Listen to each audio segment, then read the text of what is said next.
Hey, amazing explorers! Welcome to my channel, The Endless Explorer. Picture this, a group of 14 strangers, coming together from different corners of India to Bagdogra. Our common thread? An insatiable hunger for adventure, to trek 11,130 feet to Sandakphu, the highest point in West Bengal, India. Our journey kicked off at Bagdogra Airport.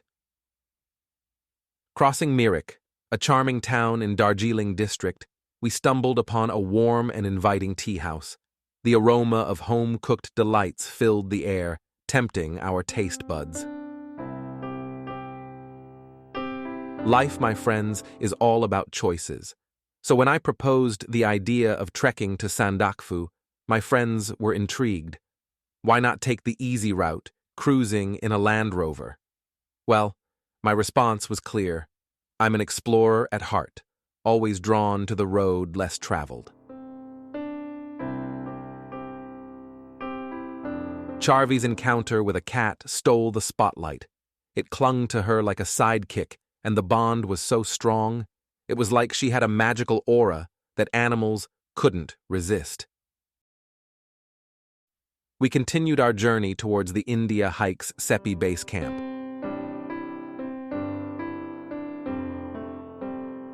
Walter, our guide, greeted us with a warm smile. After check-in and a quick refresh, we gathered in a hall where Walter, Vikram, and Balkumar Karkis, the trio orchestrating this trek, took center stage. Armed with maps of our 6-day trekking route, they unfolded the details of our upcoming adventure. As the night descended, a chorus of questions filled the air. The most pressing one? The chance to witness snow. Walter's positive note brought smiles to our faces. Next day, we woke up to a beautiful sunrise.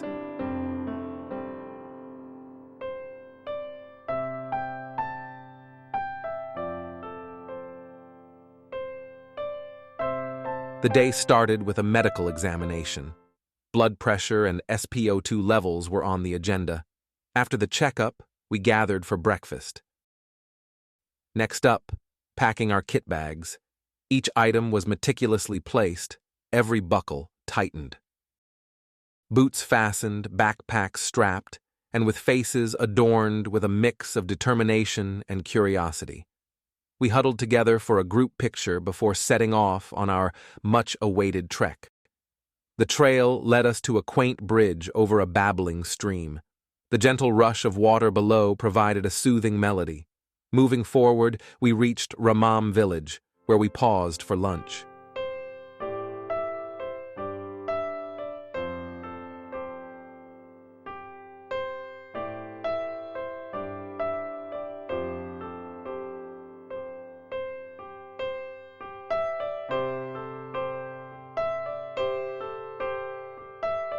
Recharged and ready, we delved into the forest. A sanctuary of pine and oak trees provided welcome shade.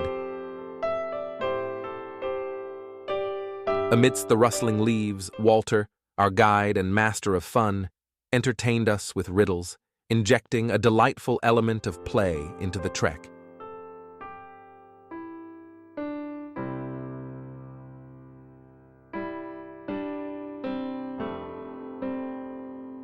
As we moved on, the forest gradually gave way to the edge of Samandan village. A group of young boys playing football caught our attention, and we stopped momentarily to enjoy their game. The transition from forest to village marked the approaching end of the day's trek. For our night's stay, we checked into a charming tea house. The evening took a turn with a game of mafia. Laughter and strategy blended as we tried to uncover the elusive mafia amongst us. Post-dinner, Walter dropped the bombshell. Tomorrow's trek is going to be very difficult. We have to make a huge ascent of 3,500 plus feet. Imagine waking up to a frosty surprise. The bathroom tap was dry, and there was no sign of water. The cold had played a trick, freezing everything. Eventually, as hot water made its way to us, we completed our morning rituals and gathered for breakfast. Tibetan bread and jam adorned our plates, and hot tea felt like an elixir, soothing our senses. Equipped with layers to combat the chilly mountain air, we were ready for the day's trek. Within just 5 minutes into our trail, we entered the Singalila National Park. The ascent was demanding, with a steep incline, but the unfolding spectacle of nature's grandeur was worth every step.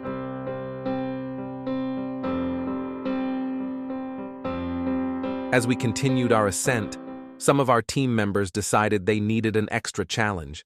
The incline wasn't cutting it for them, so they turned it into a push-up challenge. Talk about unexpected energy.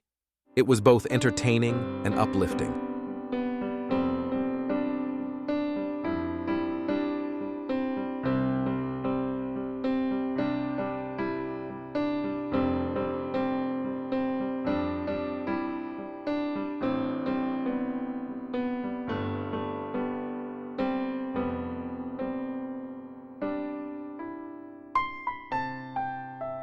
The dense bamboo, oak, magnolia, and rhododendron forest painted a symphony of green hues that seemed to stretch endlessly.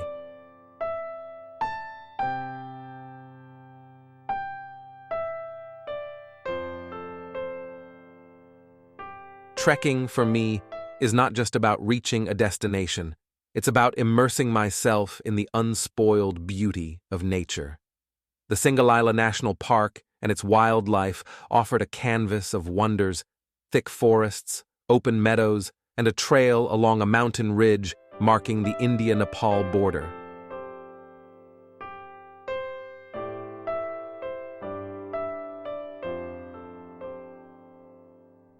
Around midday, we reached a point named Factory, but surprise, no factory in sight.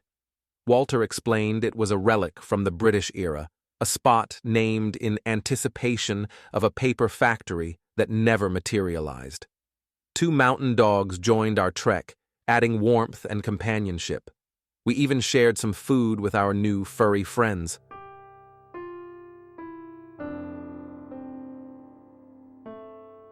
Post-lunch, we resumed our trek, and then it happened. The first sighting of snow on the trail. Excitement rippled through the group as if the mountains were gradually revealing their winter cloak. With renewed vigor, we pushed ahead and reached a small village in the forest called Molly, 11,000 feet.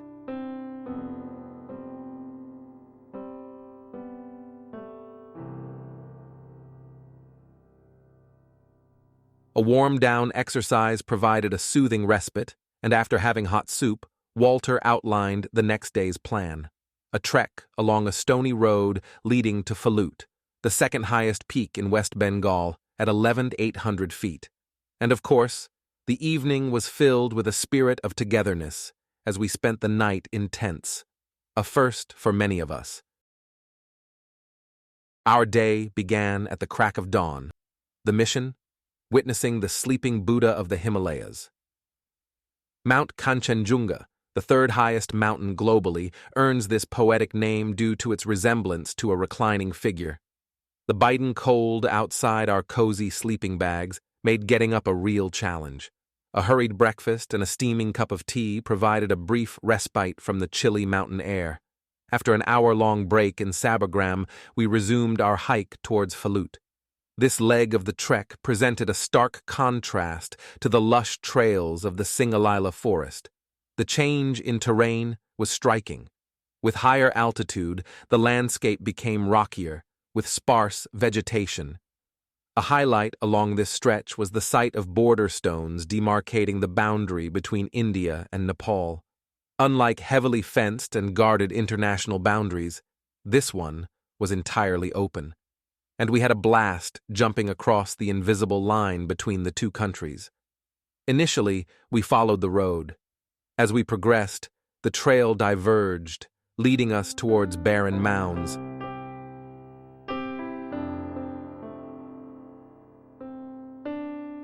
Closer to Falut, the landscape was covered in a pristine blanket of snow, and the trees had a delicate layer of snowflakes. The stony trail took a toll on our feet. The unforgiving terrain, coupled with relentless wind, made every step an effort. After what felt like an eternity, Falut finally emerged in the distance. Upon arriving, we took refuge in a tea house where a warm cup of tea and some snacks revived us. As we resumed our journey towards Sabargram, a dense fog enveloped our path, hindering visibility. Each step forward became dreadful. After a while, we saw the silhouette of Sabargram, which brought a collective sigh of relief. The prospect of a warm meal sounded divine. On day 5, I woke up at 5:30 a.m. I unzipped the tent, and there it was. The sleeping Buddha draped in clouds, sailing across the morning sky. It was nothing short of spectacular. After a hearty breakfast, our group set off towards Al, another small village. The entire landscape was a winter wonderland. The words of Robert Frost's poem "Stopping by the Woods on a Snowy Evening" echoed in my mind. The woods whispered an invitation to stop, to rest, to stare, and to become one with the tranquility surrounding us. Although my heart yearned to linger, I understood my obligation to continue the journey. As I moved forward, I carried with me the imprints of the snowy forest, a momentary escape that left an indelible mark on my soul.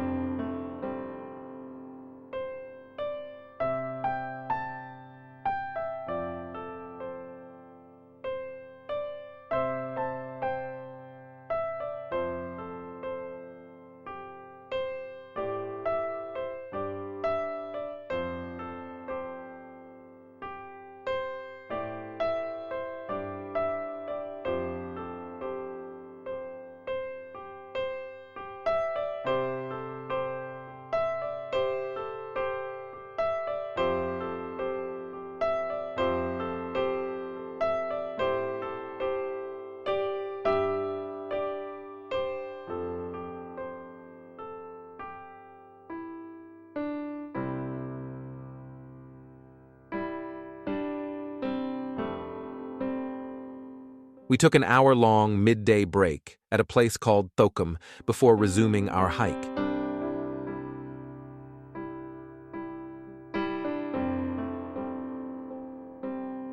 Despite having seen snow during our trek, we wondered if we'd be fortunate enough to witness snowfall. Little did we know that our wishes would be answered. As we hiked along the trail, the heavens seemed to open up suddenly, and we found ourselves enveloped in a dance of falling snowflakes. Now, throughout our journey, Madhu had clung to the hope of experiencing snowfall. And when that moment finally arrived, her reaction was nothing short of magical. As we were enjoying the snowfall, the weather changed. Cold winds started blowing, and a thick veil of fog descended.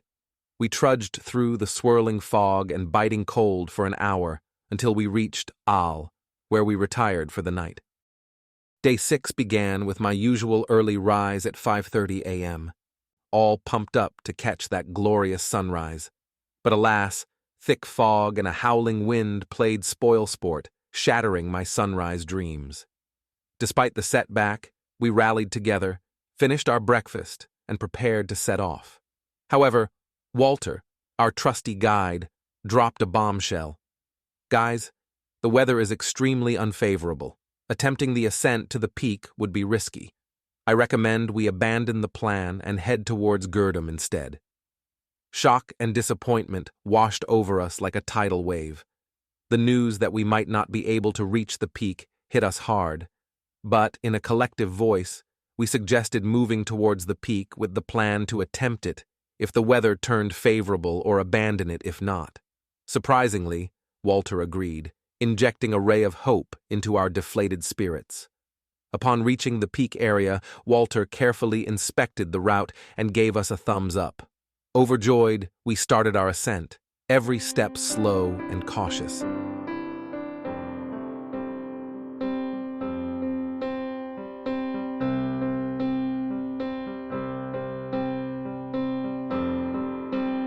After 30 minutes, we reached the summit, and our faces lit up with excitement.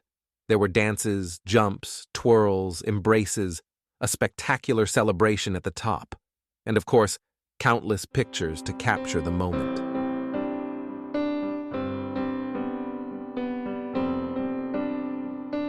Walter then gathered us in a tight circle, encouraging us to share our thoughts. A touching exchange of sentiments ensued. What better place would it be to give thanks to whomever we feel grateful for in life, right? So right now, I want you all to, just tell out everyone, if you feel grateful about anything in life, let's say, say it out loud, one by one. I'm very grateful to all of you for helping me do this. Thank you so much. Very grateful and Really happy to have you here. You can say about anything in life, not just in trek, about the trek. You can say about, if you're grateful for your work, your family back at home, or anything that you're grateful for. I'm just very thankful to my mom and dad. They support me in everything I do, and whatever I've done till now, it's because of them only. And also thankful to God, because we won't exist without him. Yes. And also to my friends. I'll go next. Anyone? So I'm thankful to my Amma Appa. Without their support, I am not here, and thanks to God and all my friends. And thanks to all the trek leaders for taking the call. Thank you so much, guys, and all of you. Love you all. Oh. I'm thankful to my wife and my family. Yeah, and for this trek, I'm thankful to Daksh. He's was he not here, I would not have come for sure. So thank you, Daksh. In African, there's a word called Ubuntu. I am because you are. Yeah. I am because the world is, and I'm truly grateful that we have mind, body, and soul in one place to come here and make this happen. My wife, of course, because she really allowed me to do this. Not really allowed me, but she bears up with me.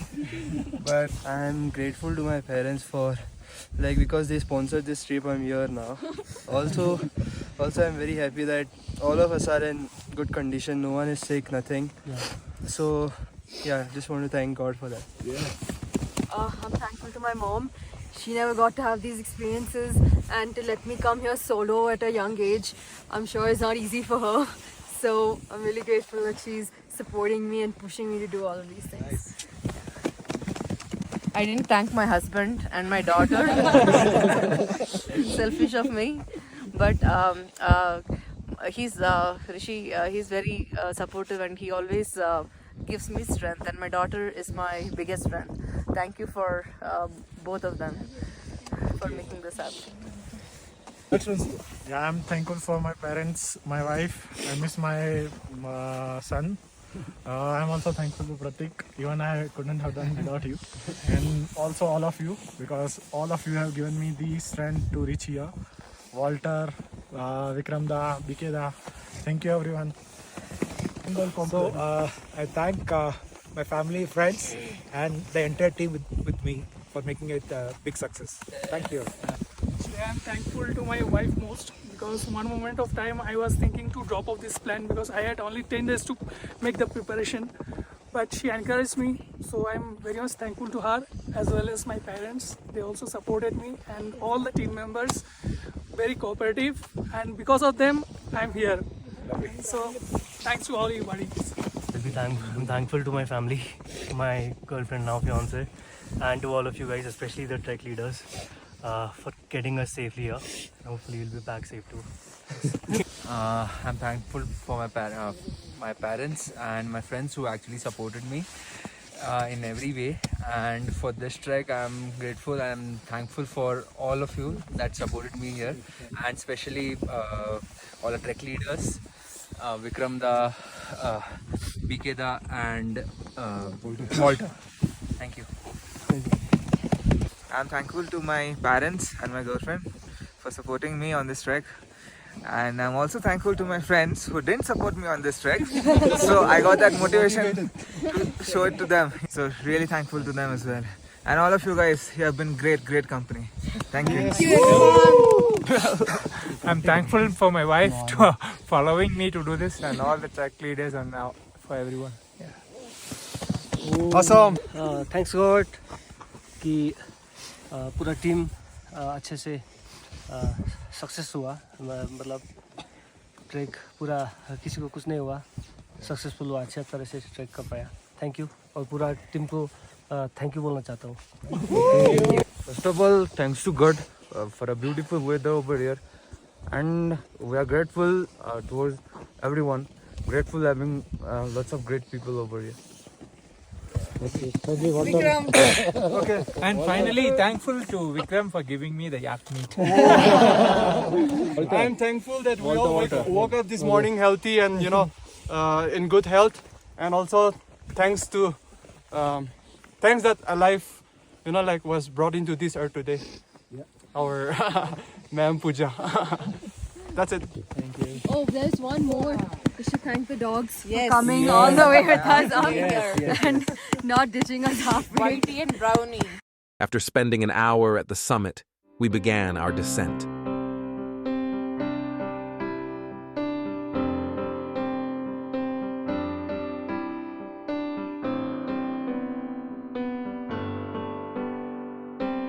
Our destination for the day, Gurdam, a hamlet at 8,000 feet.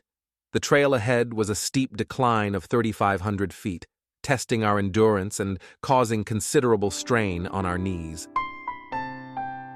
We paused at a small village called Dupadara for lunch, where many of us decided to unwind with a game of frisbee. Post-lunch, we continued our descent until we reached Gurdam.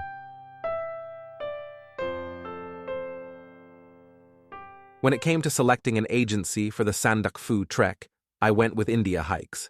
Why, you ask? Well, let me break it down for you. India Hikes isn't just your run-of-the-mill trekking agency. It's a team dedicated to the art of trekking and committed to environmental preservation. As responsible trekkers, it's our duty to leave no trace and ensure the mountains stay pristine. And then, to cap off the day, Walter surprised us with a birthday cake for Pooja's 40th birthday.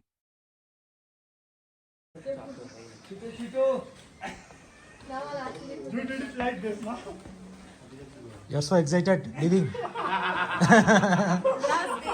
Last day. Circle, chalo. Exactly यही बोल रही यार. Charvi.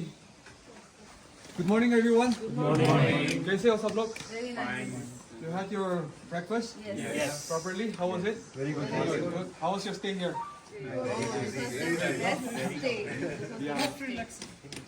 I'll just call the family members here, okay? So that we get to know them. Please say a few words to our group. Good morning, everyone. Good morning. Okay. How was your stay in Gurdam? Very nice. Yeah? Best day. Yeah, it was good to have you all here. Keep trekking. Thank you. Thank you so much. All right. You have not left anything in the room, no? Yeah. If you want to check, you can check it again. But let's not leave anything behind. No waste, nothing, none of our eco bags or even the trek poles.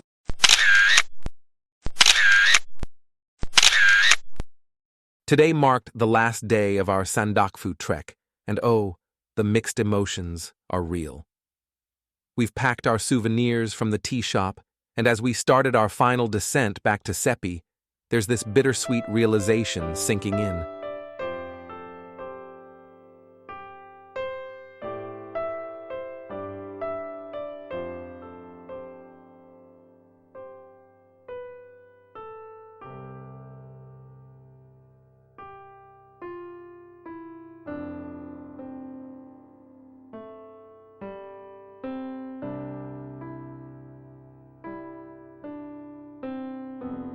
As we crossed the Singalila Bridge, the flowing stream beneath, it felt like a moment frozen in time. The Sandakphu trek has taught me that trekking is not just about conquering summits, it's about the connections and memories we create along the way. From helping struggling fellow trekkers to sharing experiences and motivating words, these moments became the heartbeat of our adventure, leaving an enduring mark on all of us. In less than 3 hours, we found ourselves back in Seppi. The place seemed different now, not as exhilarating as when we first set foot on this adventure. Gratitude filled the air as we showered our thanks upon Walter and his amazing team for curating this week-long adventure. With heartfelt goodbyes, we hopped onto our vehicles, starting the journey back to Bagdogra and Siliguri. Don't forget to like, subscribe, and hit that notification bell to stay connected.